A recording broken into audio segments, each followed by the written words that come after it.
Okay, I am super excited for today's episode.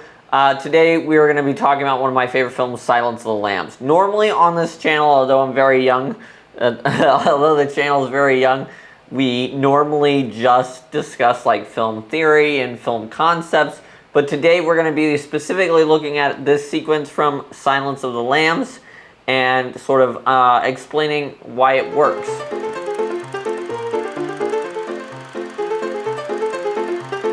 Today we're going to be using this sequence to understand parallel editing, and we're going to look at how this sequence kind of subverts the idea of parallel editing and creates tension.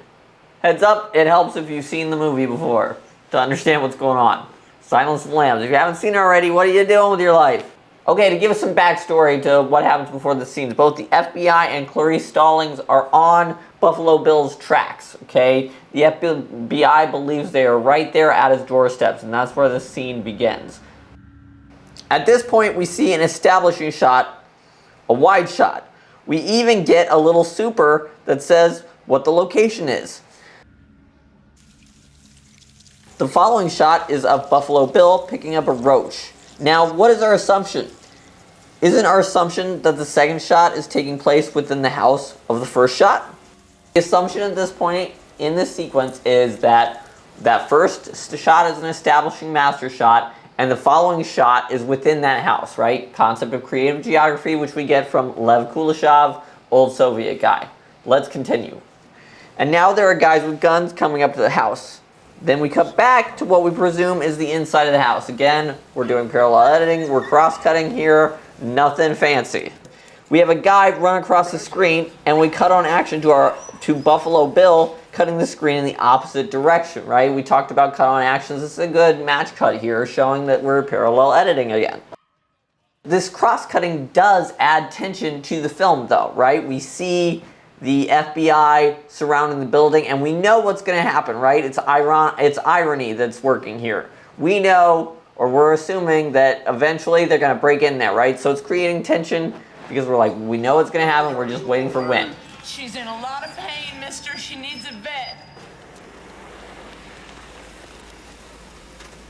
She broke her leg on the way down. I know it. She's been licking it. Hey, don't you hurt my dog! Don't you make me hurt your dog!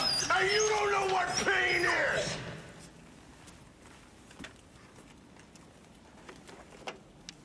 We get closer to when the FBI guys with the flower hits the doorbell. The cutting between the two sequences gets faster and faster. I'm gonna do it, mister!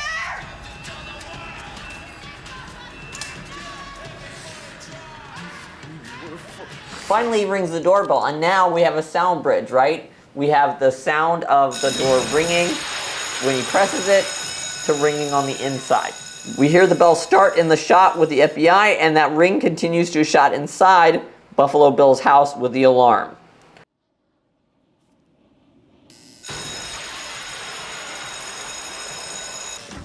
What do we expect to happen next? We expect Buffalo Bill to open the door and see the FBI guy with the flowers, right? Blam! He opens the door and we've been fooled. Good afternoon. Sorry to bother you. Agent Starling is at the door, not the FBI men. So here we have Jonathan Demme creating and stretching out that tension, right, through the cross-cutting. He's also making us make some assumptions because of our understanding of film language and cross-cutting. Okay, so when we think that tension is finally going to be resolved and we're going to see the guys with the flowers and the FBI is going to get their man, all of a sudden there's an increase in tension, right? I also love how the guy just charges through the window head first. Like, is this how FBI really do this? Then the guy with the bunny hop into the room. There's some issues here with some extras, in my opinion.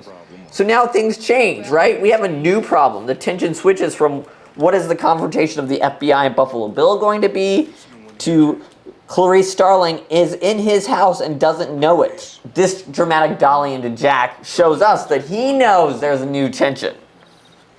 Bum, bum, bum. That's that dolly in shot. Classic. This is all using film language that we have been raised on. But Jonathan Demme is subverting it. Thanks for joining. It's all about cinema. Please subscribe.